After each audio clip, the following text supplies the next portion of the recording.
Damos honor a ti, damos honor a ti. Voy a estar durante 5 semanas a partir de hoy día tratando 5 textos bíblicos distintos, 5 pasajes diferentes de la palabra de Dios que nos aseguran el plan de Dios eterno, pero para nosotros. A ver cómo explicarlo. Es como decir, ¿por qué tengo la seguridad del plan de Dios en mi vida? Y durante 5 semanas, o a lo menos 5 sermones de los que yo tendré de aquí en adelante, Dios mediante, vamos a estar mirando pasajes, algunos de ellos muy conocidos, como el primero que vamos a ver el día de hoy, pero que son necesarios para poder analizar y compartir. 5 enseñanzas que nos aseguran el plan de Dios eterno para cada uno de nosotros. Y el texto que quiero compartir hoy día con ustedes es el de Juan 3:16. El texto más, de alguna forma, el resumen de la Biblia, el Evangelio con todas sus dimensiones, expresado solo en un versículo. Porque de tal manera amó Dios al mundo, que ha dado a su Hijo unigénito, para que todo aquel que en Él cree no se pierda, mas tenga vida eterna. Mucha gente dice este texto de manera equivocada, y lo he escuchado en pastores, en predicadores y en gente en la calle. Y dicen, porque de tal manera amó Dios al mundo, que ha dado a su Hijo unigénito, para que todo aquel que en Él crea no se pierda. Y no dice para todo aquel que Él crea, sino que en Él cree. No es una cosa del futuro. Como decía una persona, un pastor hace unos años atrás, el texto se refiere a que cuando usted se muera creyendo. Y el texto está diciendo que la fe que nosotros depositamos hoy día, ahora, no en el momento de la muerte, sino desde ahora, desde el momento que conocimos al Señor en adelante, el plan de Dios se hace real y efectivo en la vida de todos nosotros. Hay 5 cosas que yo encuentro en este texto bíblico que son importantes que nosotros tengamos claridad en el mensaje. Este capítulo 3 de Juan, Jesús está hablando con Nicodemo. Nicodemo era un doctor de la ley, era un maestro de la ley. Era uno de los principales en la sinagoga y en el templo de Jerusalén. Y como tal, un hombre tomado de la palabra, enseñador de la palabra, un hombre que conocía la palabra con certeza, con certidumbre. Pero conocía la palabra intelectualmente, pero esa palabra no había hecho efecto en su corazón y en su vida, sino simplemente le había hecho ser un ritualista, un hombre acostumbrado a cumplir los ritos, la tradición, la religión a plenitud. Pero sabemos que el Evangelio es más que religión, y sabemos que el Evangelio es más que ciertas certezas de naturaleza litúrgica, es más que ciertas costumbres. El Evangelio es mucho más que poder decir yo hago esto o hago lo otro. El Evangelio es vida. El Evangelio es mucho más que tener que estar el domingo o el sábado o el viernes o alguna hora en alguna indicación litúrgica, religiosa. El Evangelio tiene connotaciones mucho más profundas. Pero este Nicodemo no lo sabía, no lo entendía. Él estaba seguro que la manera de llegar a la presencia de Dios y poder gustar las bendiciones de Dios es haciendo cosas. El mismo pensamiento que tiene millones y millones de gente que se llama cristiana, que creen que por la habilidad o por el desarrollo de ciertos actos, ciertas obras, el desarrollo de ciertas tareas, Dios le va a tomar en cuenta, casi como que nos compramos la salvación a través de los actos, de lo que hacemos. Hay gente que piensa porque se levanta a las 3 de la mañana a orar, Dios le va a escuchar. Y a veces hemos conocido gente, y recuerdo gente que fueron apoderados cuando Ingrid estaba en un colegio, en que El hombre estaba todo el día en el templo, todos los días, permanentemente. No tenía tiempo para su familia porque para él lo primero era servir a Dios, pero había abandonado a su esposa, a sus hijos y toda su familia. A veces entendemos tan mal las cosas. Y hay gente que piensa que Dios nos va a recibir por las obras que hacemos, cuando la Biblia dice que nosotros no somos salvos por obras, sino salvos para hacer buenas obras. Es decir, después de ser salvos, tenemos que demostrar la salvación haciendo o viviendo de la manera correcta que Dios quiere. Está Jesús y Nicodemo. La Biblia enseña que Nicodemo fue de noche a hablar con Jesús para que nadie lo viera. No como en las ciudades de hoy día que tienen postes iluminados muy seguidos, aunque a veces la iluminación no es muy buena, pero tenemos la ciudad iluminada con postes, con luces callejeras. En aquel tiempo no era posible aquello, simplemente la gente manejaba o se manejaba en las calles en la hora de la noche con un candelabro, con alguna lámpara de aceite que iluminaba poco. Lo más probable es que Nicodemo, para que nadie dijera nada de él, fue donde Jesús de noche, para hablar con él de noche. Y tiene un encuentro con Jesús extraordinario. Y Jesús le comienza a decir, es necesario que tú nazcas de nuevo. No entiendo cómo es eso. Bueno, yo te voy a decir. Porque de tal manera amó Dios al mundo. El primer elemento que nos hace a nosotros estar seguros de que Dios cumplirá su plan en nuestra vida es porque de tal manera Dios nos ha amado. Porque el amor de Dios va más allá de los límites humanos. Porque el amor de Dios va más allá de los límites que son propios de la sociedad, de la cultura, de la familia. Porque a veces nosotros entendemos el amor como un sacrificio, entendemos el amor como un darse, entendemos el amor como una actitud constante de entrega, que sin duda son elementos del amor. Pero el amor que el Señor nos muestra es un amor que no tiene límites. Porque de tal manera es tan extraordinario, es tan ilimitado. El amor de Dios es tan profundo, tan grande, como dice el texto del apóstol Pablo. El amor de Dios es tan alto que no podemos superarlo en altura. Es tan profundo que aunque tuviésemos la más grande, las profundidades espirituales, no alcanzaríamos a cubrir su grandeza. Es tan ancho que el Señor cubre todo, lo llena todo. No hay espacio en el que Él no tenga cabida, y aunque nosotros nos creamos grandes, nunca ninguno de nosotros, ninguna institución, ninguna organización humana, ni las Naciones Unidas con todo lo que significa, ni los estados federativos de distintos países, ni la OTAN con sus armas o qué sé yo, nadie podrá compararse con la grandeza del Señor, que dice una palabra y se hacen los cielos y la tierra, y con una palabra creó la luz. El Señor tiene un amor por nosotros que no tiene límites, y al no tener límites es el primer elemento que nos da a nosotros seguridad de que lo que Dios quiere para nosotros siempre es bueno, porque su amor, que es ilimitado, se ha puesto a nuestra disposición. El amor de Dios, que es ilimitado, se puso a favor nuestro.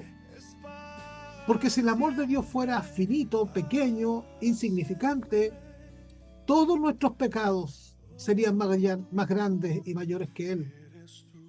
Pero Dios, que es rico en misericordia, como dice la palabra de Dios, nos amó con un amor infinito. Charles Darwin era de familia de cristianos, de creyentes anglicanos.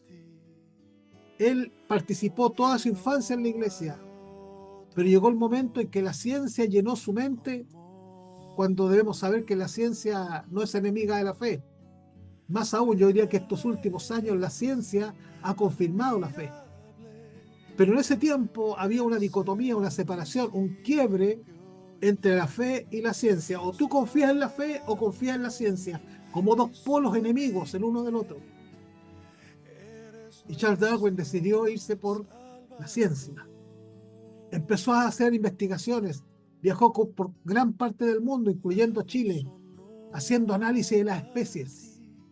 Y llega a concluir, aunque ya había una teoría previa, pero él llega a consolidarla, a decir que nosotros somos motivo de la evolución y que el ser humano y que todo lo que existe, cielo, tierra, los planetas, el sol y todos los soles de las galaxias, simplemente son producto de una evolución material, de un cambio de materia, de una evolución de las cosas. Pero Dios, que es rico en misericordia, aún con aquel que se levantó una y mil veces para decir que Dios era inexistente y que Dios no era el creador de nada, sino que todas las cosas son productos de la materia humana, antes de morir, Charles Darwin, antes de morir, reconoce que Dios es el creador de todas las cosas y dice: me equivoqué,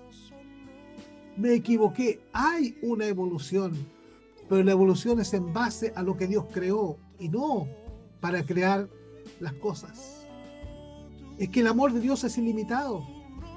El amor de Dios es ilimitado. Hay gente que ha sido asesina, criminal.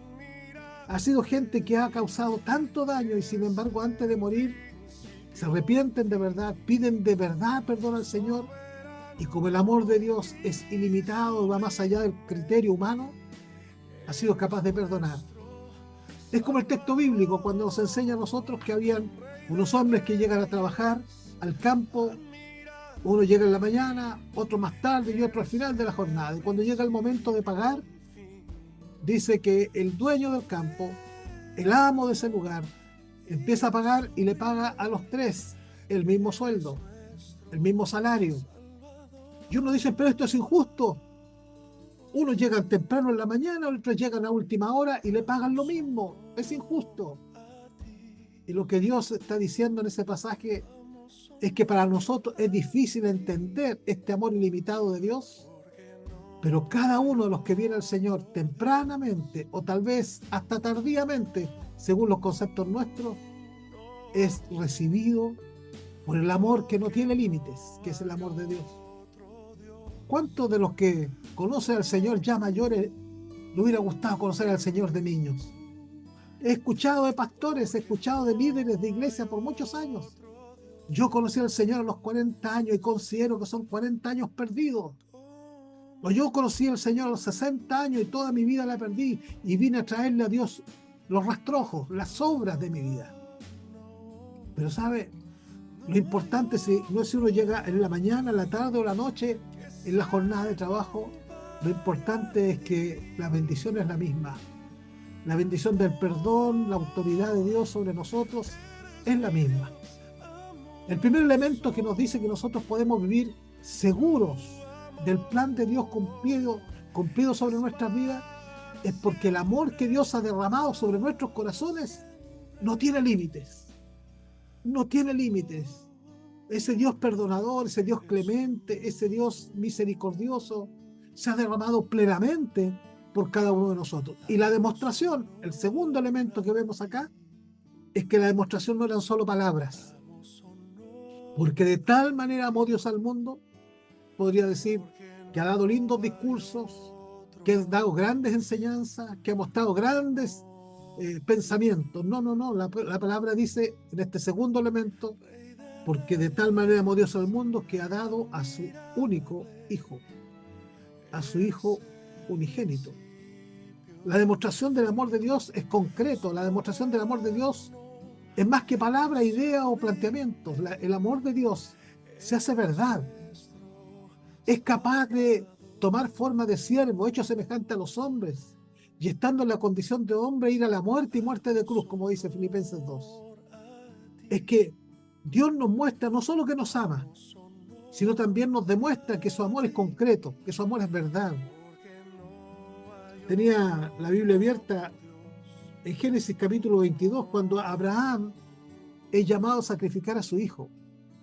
Si recordamos brevemente la historia, Abraham y su mujer Sara, de mucha edad, no podían tener hijos, nunca habían tenido hijos. Pero Dios le da la promesa de descendencia. Como ellos quieren apurar las cosas, Abraham, impulsado por su propia esposa, se mete con otra mujer llamada Agar y tiene un hijo fuera del matrimonio, pero esa no es la bendición. La bendición de Dios no es para el hijo fuera del matrimonio, la bendición de Dios para el hijo nacido en el matrimonio. Y nace Isaac. Y tiene este hijo, cuando su madre tiene más de 90 años y su padre alrededor de los 100. Y va este hijo nacido como promesa de parte de Dios. Y cuando llega el momento, Dios le dice, ahora vas a hacer lo siguiente, vas a sacrificar a tu hijo, como se sacrifican los animales. En ese tiempo, aunque hoy día en algunas partes del mundo todavía se hace, se tomaba un cordero o una oveja, lo más sano, el mejor de todos, el mejor animalito, lo llevaban a un cerro, en las partes altas, hacían allí un arreglo entre piedras, ponían un montón de leña, ponían al animal arriba, el animal vivo todavía, amarrado, y estando vivo le abrían el corazón, el pecho, le sacaban el corazón, y luego lo quemaban, y ese era el sacrificio, una vida sacrificada.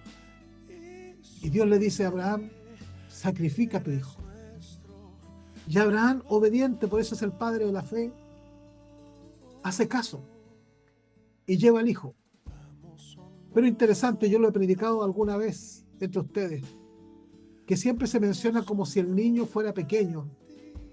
Y la verdad es que el texto bíblico nos dice que el niño es el que llevaba la leña. Y para llevar la leña, a lo menos debió haber sido adolescente o más, adolescente o joven. Siguió caminando con él y cuando están juntos dice, papá, está la leña, está el lugar de sacrificio. ¿Dónde está la ofrenda que vas a sacrificar? Y Abraham le dice, hijo, tú eres la ofrenda. Y lo pone sobre la leña y el hijo no reclama, el hijo no discute, el hijo se deja amarrar y cuando está listo para ser sacrificado y cuando Abraham levanta el cuchillo para clavarlo en el pecho de su único hijo, el hijo de la promesa, el hijo de la bendición, el hijo anhelado por más de 100 años. Cuando está listo para clavar, Dios le dice, no le hagas daño. Y le muestra un animalito que está presente. Hasta el punto, Abraham estaba dispuesto a entregar a su hijo, demostrando un amor profundo hacia Dios. Pues bien, en este pasaje de Juan capítulo 3, es Dios mostrando su amor infinito hacia el hombre, hacia la mujer, dispuesto a sacrificar a su propio hijo, que es el mismo encarnado, dispuesto a darse por completo, dispuesto a entregarse total y absolutamente. Si el primer elemento que nos hace a nosotros estar seguros de que estamos bien y seguros en las manos de Dios es porque su amor es infinito y no tiene límites. Pero la segunda razón por la cual podemos estar seguros del amor de Dios y del plan de Dios y podemos vivir la vida cristiana con seguridad es porque es tanto lo que Él nos ha amado que ha estado dispuesto a dar a su propio hijo por nosotros, su propio hijo y su único hijo, Es interesante eso porque Jesús es el primogénito, pero también es el unigénito. El unigénito significa el único hijo, pero el primogénito quiere decir que es el primero de otros hijos. Y los otros hijos somos nosotros. Es el primero, luego estamos nosotros, que somos ahora hechos hijos de Dios. Pasamos a ser hijos de Dios a causa del sacrificio.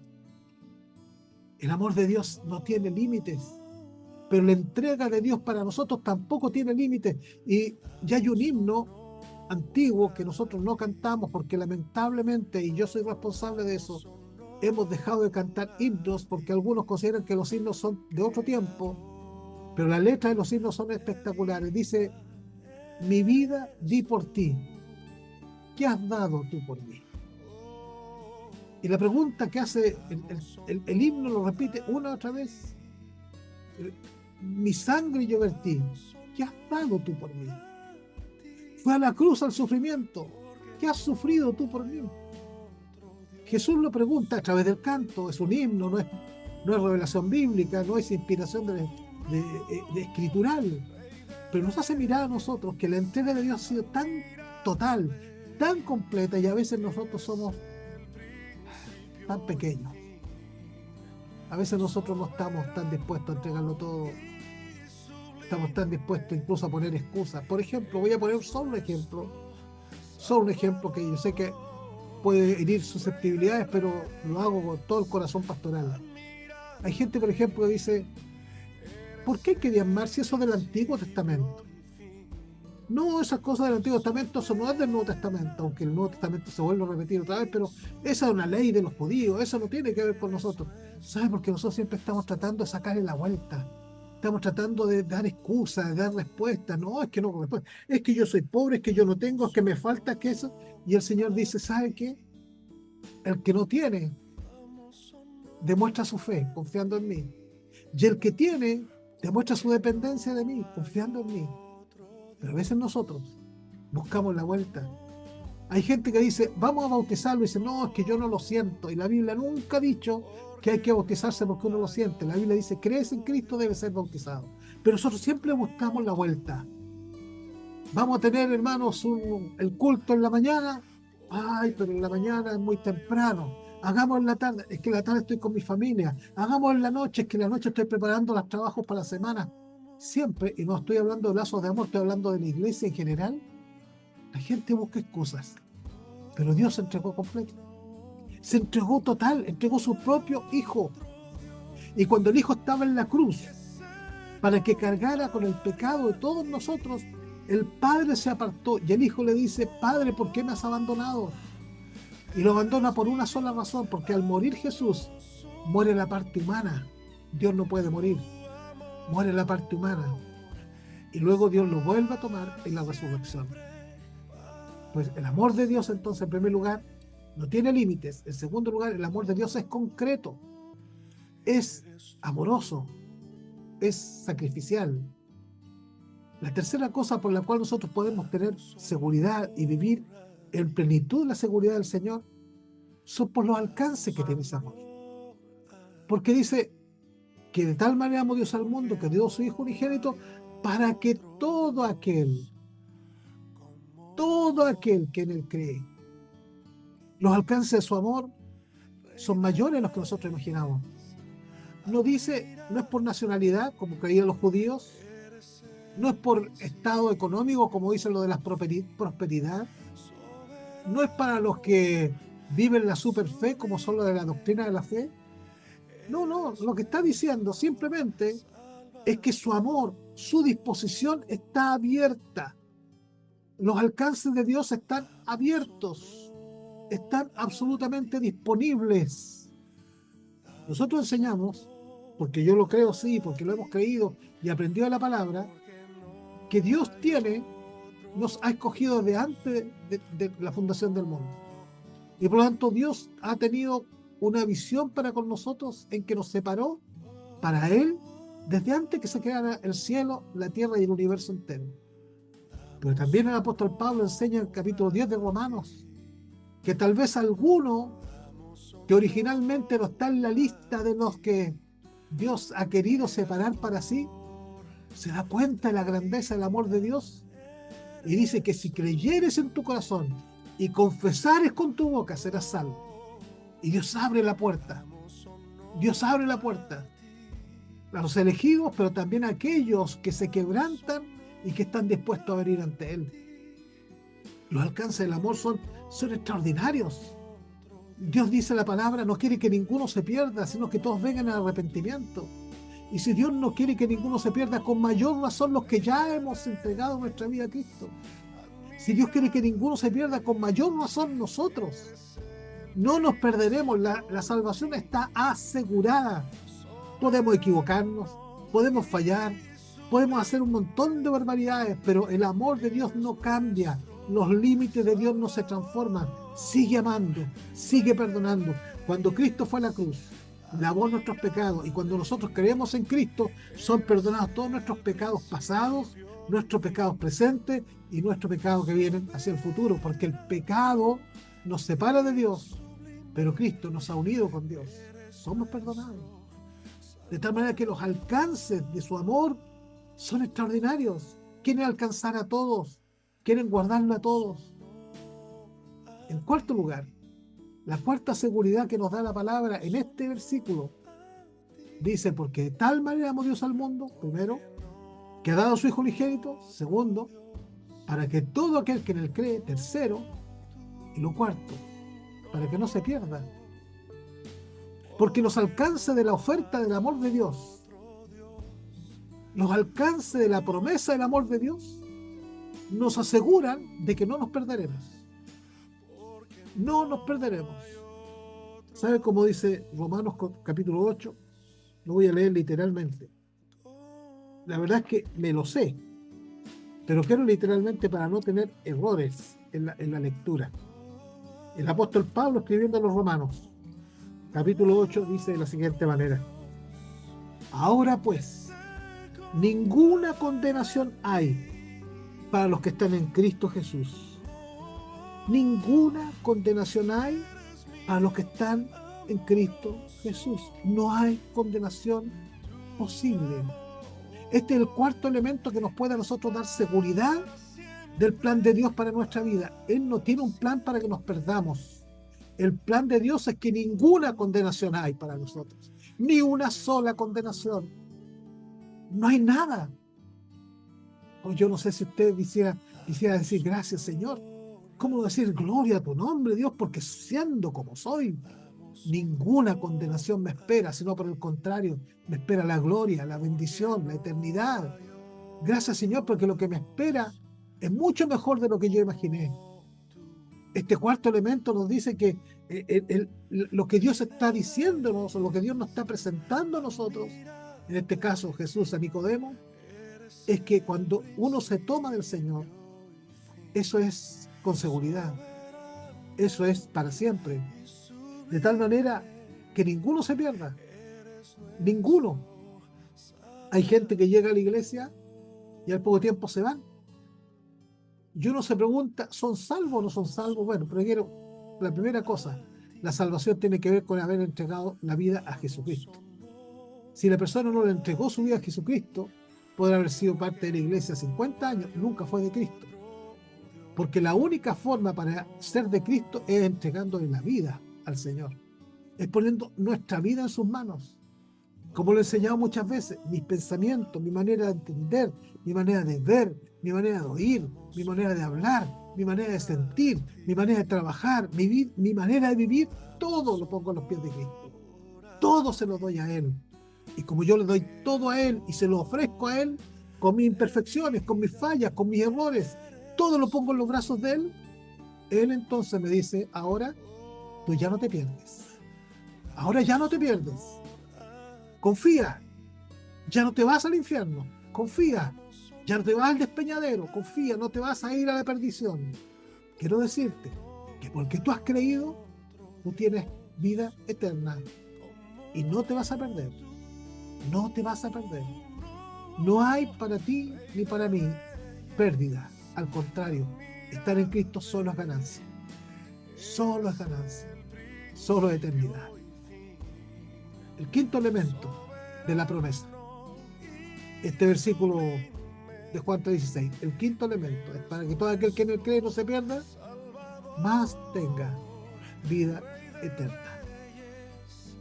El quinto elemento de esta promesa de Dios es que Dios rompe la temporalidad. Dios rompe la temporalidad. Nosotros sabemos que todo tiene un inicio y un término. Todo, nuestras vidas. Nacemos, crecemos, nos desarrollamos y morimos. Todo. Usted planta un árbol, el árbol tiene su ciclo. Usted tiene un animalito, el animalito tiene su ciclo. Usted compra una cosa, tiene su ciclo. Usted compra un tremendo vehículo y tiene su ciclo. Un televisor tiene su ciclo. Todo. Un reloj tiene su ciclo. Todo. Pero cuando uno viene a Cristo, Cristo rompe la temporalidad. Cristo rompe este ciclo de término de las cosas. Y dice que Él nos da ahora una vida que es eterna. Y eterno significa que no tiene fin, que no terminará jamás, que no terminará jamás. Pero ¿qué vida es esa? Yo hace unos pocos días hablaba con mi esposa y decíamos, yo no quiero vivir hasta los 100 años, yo no quiero vivir hasta esa edad en que no me pueda ni mover, si ya con la edad que tengo me muevo poco, con 100 años ya a ver cómo lo haré, que me duele el hueso, que me duele la columna, que me duele la costilla, que me duele el hombro, que me duele el dedo, me duele hasta el pelo cuando me peino, y todo andamos así. Yo no quiero vivir a los 100 años. Y Dios me dice, ¿sabes qué? Te tengo una sorpresa, te tengo vida eterna, nunca te va a morir. va a vivir para siempre. Pero esa eternidad es espiritual. Esa eternidad tiene que ver con el no morirse espiritualmente. Hay dos muertes. Hay dos muertes. Uno, el que muere sin Cristo, ese va a estar separado por la eternidad de Dios. Seguirá viviendo. Pero como la palabra muerte significa separado, será viviendo por la eternidad, pero separado de Dios, sin el amor de Dios, sin el cuidado de Dios, sin la protección de Dios, sin el amparo de Dios, sin la provisión de Dios, lejos de Dios. Y ese es el reino del enemigo de Dios, que le traerá dolor, llanto, tristeza, angustia, pesares, toda la eternidad. Vivirá eternamente sin morir, pero en la muerte, que es la separación de Dios. Pero nosotros, los que hemos creído en Cristo, vamos a morir a esta vida física, pero nuestro cuerpo nunca, nuestro espíritu nunca morirá. Dice, de hecho el apóstol Pablo usa varias veces la palabra dormir. Es decir, nosotros dormiremos. Nuestro cuerpo se dormirá. Nuestro cuerpo se hará polvo. Polvo vuelve al polvo, como dice el texto bíblico del Antiguo Testamento. Nuestro cuerpo se destruirá, pero nuestra alma, nuestro ser interior, nuestro ser seguirá viviendo. Nunca se acabará. Algunas personas preguntan, ¿y cuando estemos en el cielo nos vamos a conocer unos a otros? ¿Nos vamos a identificar unos a otros? Mire, sobre eso hay varias teorías. Quiero decir las dos principales. La primera de ellas es que en el cielo seremos tan perfeccionados que no nos vamos a identificar, porque estaremos tan perfeccionados que todos para nosotros tendrán el mismo valor. Toda la gente que esté en el cielo para nosotros será amada, querida, respetada y cuidada. Pero también la segunda parte es que Dios nos va a hacer tan perfecto en el cielo, seremos tan perfeccionados que podremos recordar a los demás, y aunque le amaremos como al resto, será un gozo encontrarnos con aquellos que amamos. Yo puedo encontrarme con los seres amados, usted podrá encontrarse con sus seres amados. En esta ruptura de la temporalidad de Dios, Dios nos da una vida eterna, perfecta, extraordinaria, distinta, que es capaz de trasladarse de un lugar a otro sin tener que sacar pasajes, sino simplemente como Jesús atravesó un muro, Jesús se levantó en las nubes. Él nos dará un cuerpo similar al suyo. Dios nos va a hacer algo distinto a lo que nosotros imaginamos. ¿Cómo no estar seguros del amor de Dios? ¿Cómo no adorar a Dios? ¿Cómo no servir a Dios? Si su amor va más allá de los límites humanos. Si su amor es concreto, nos dio a su propio Hijo. Si ese amor está abierto a todo aquel que cree. Si ese amor nos asegura que no nos perderemos. Y si ese amor rompe la temporalidad y nos dice que es para siempre. Para siempre. En el quinto de los textos que vamos a ver durante estas semanas que vienen, hay una promesa extraordinaria de parte de Dios que la menciono simplemente ahora. No habrá llanto, no habrá enfermedad, no habrá dolor. En esta temporalidad el Señor nos llenará todo, lo cubrirá todo, pondrá todo para nosotros. Y si esto parte ahora, si hoy día yo recibo a Cristo, o si lo recibí a 40 años o 50 años atrás, desde ese momento ya todas estas promesas y todas estas seguridades están hechas para nosotros. Ya las estamos viviendo. Si uno de ustedes o yo mismo esta semana el Señor nos llamara a su presencia, no nos vamos con Él por ser simpáticos ni agradables ni por ser buenas personas, buenos padres, hijos, hermanos. Nos vamos porque su amor no tiene límites. Nos vamos con Él porque dio a su propio Hijo por nosotros. Nos vamos con Él porque al creer no nos perdemos. Nos vamos con Él porque Él nos ofreció vida eterna. ¿Cómo no dar gracias al Señor? Hay tantos cristianos que le tienen miedo a la muerte. No es posible tener miedo a la muerte. Si lo único que la Biblia dice es que la muerte estará el Señor esperándonos para gozarnos con Él. Y dirá, bien, buen siervo y fiel, en lo poco fuiste fiel, pero en lo mucho yo te pondré.